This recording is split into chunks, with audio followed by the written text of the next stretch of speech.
오늘은 사랑의 중복에 대해서 여러분들과 이야기를 나누고자 합니다. 제 아내하고 한번 같이 영상을 찍으려고 했는데 제 아내가 오늘 아이들을 데리러 간다고 갑자기 나갔습니다. 그래서 제가 어쩔 수 없이 영상을 혼자 찍습니다.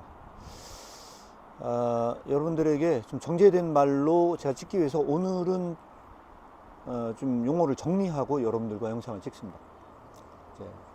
사랑의 가장 중요한 특징 딱 한 가지, 중복에 대한 것만 여러분들과 이야기를 나누도록 하겠습니다.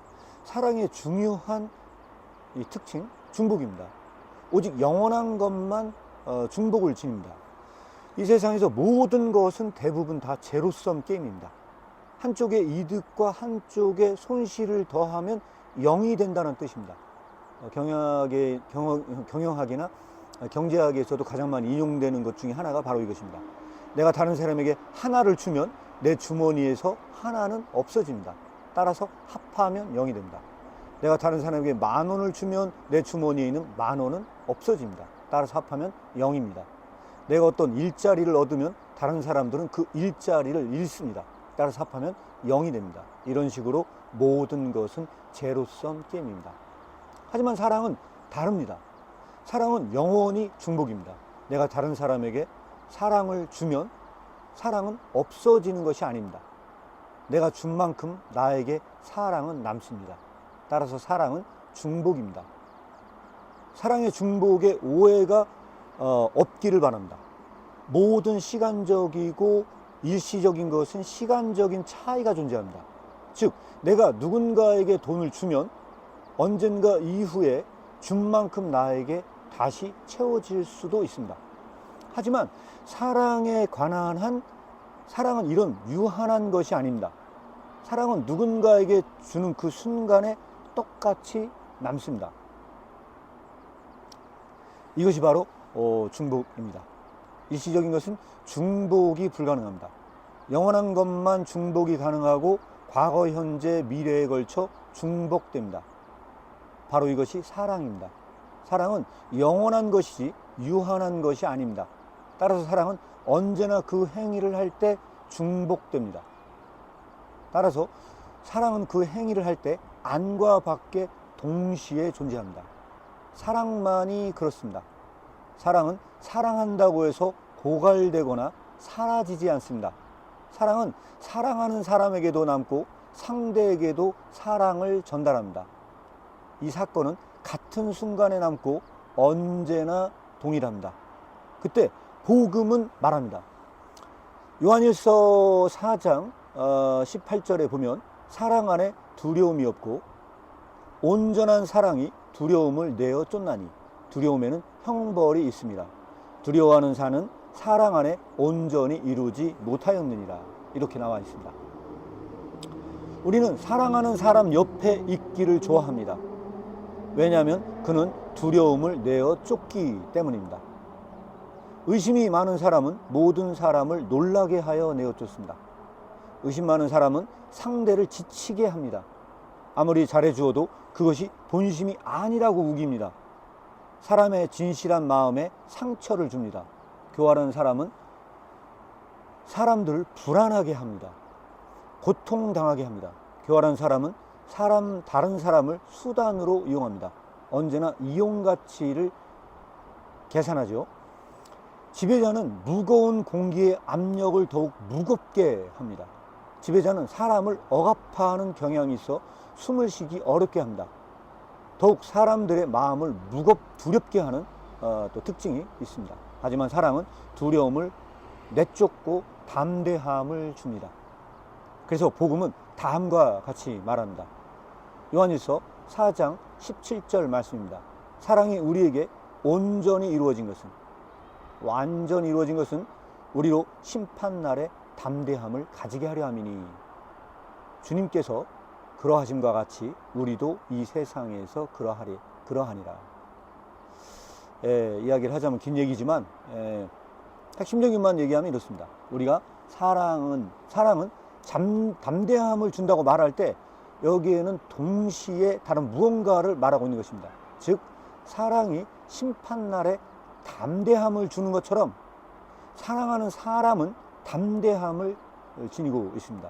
말하자면 사랑은 심판날에 사랑하는 사람을 또 담대하게 합니다. 이런 점에서 사랑은 중복입니다. 사랑하는 사람은 담대함을 지니고 있으면서 동시에 사랑하는 사람에게도 담대함을 줍니다.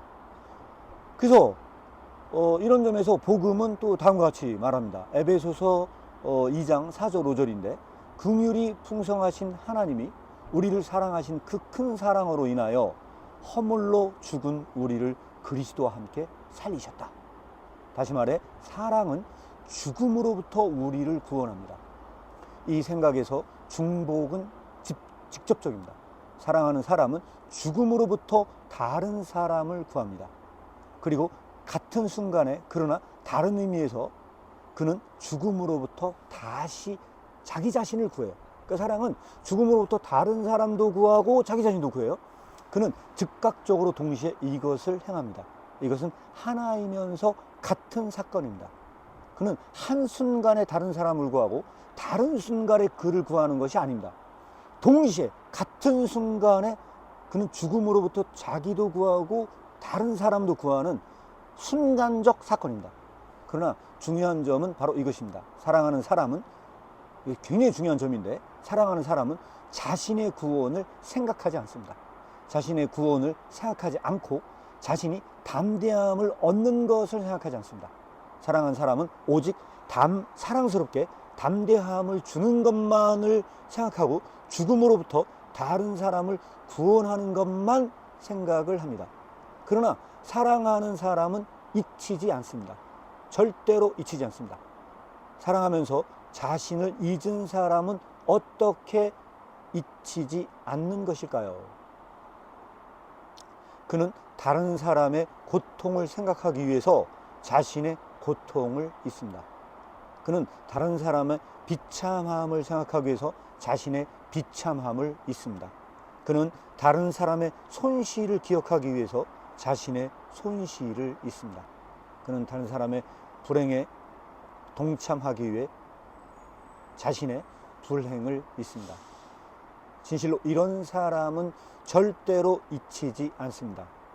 이 사람을 생각하며 기억하고 계신 분이 있기 때문입니다. 그분은 하늘의 하나님이십니다. 아니, 사랑이 그를 생각합니다. 하나님은 사랑이십니다. 사람이 사랑하면서 자신을 잊을 때 어떻게 사랑이신 하나님이 그를 잊을 수 있겠습니까? 절대 아닙니다. 사랑하는 사람은 자신을 잊고 다른 사람을 생각하는 동안 하나님은 사랑하는 사람을 생각하십니다. 자기를 생각하는 사람은 바쁩니다. 그는 자신이 잊히지 않기 위하여 소리를 지릅니다. 그는 자신이 잊히지 않기 위해서 자신의 권리를 주장합니다. 그러나 불행히도 그는 잊힙니다. 그러나 사랑하는 사람은 자신을 잊지만 사랑에 의해 기억됩니다. 그는 그를 사랑하는 분이 있기 때문입니다. 이것이 사랑하는 사람이 그가 준 것을 받는 이유입니다. 사랑하면서 버림받은 당신, 사랑하면서 세상에서 잊힌 당신, 심판날의 그 심판에서 사랑이신 사람은 당신만 기억하실 것입니다. 심판날의 그 심판에서 담대함을 지닐 수 있는 이유는 하나님이 당신을 기억하실 것이기 때문입니다. 믿음으로 승리하십시오. 여기까지 제가 오늘 준비한 모든 것은 마무리했습니다. 오늘은 제가 간단하게 여러분들에게 사랑의 역사 2부 제 5장의 제일 앞에 나온 내용을 일부를 여러분들에게 이해하기 쉽게 제가 전달을 해드렸습니다. 계속해서 또 영상으로 여러분들에게 찾아뵙겠습니다. 오늘 여기 세종시 제가 자주 오는 카페입니다. 자주 오는 카페인데 다음 시간에 한번 이 카페에 들러서 또 혹시 준비를 하게 되면 여러분들과 이야기를 나누도록 하겠으며 이상 모든 영상을 마무리하겠습니다. 다음 시간에 뵙겠습니다. 인사드리겠습니다. 안녕히 계십시오.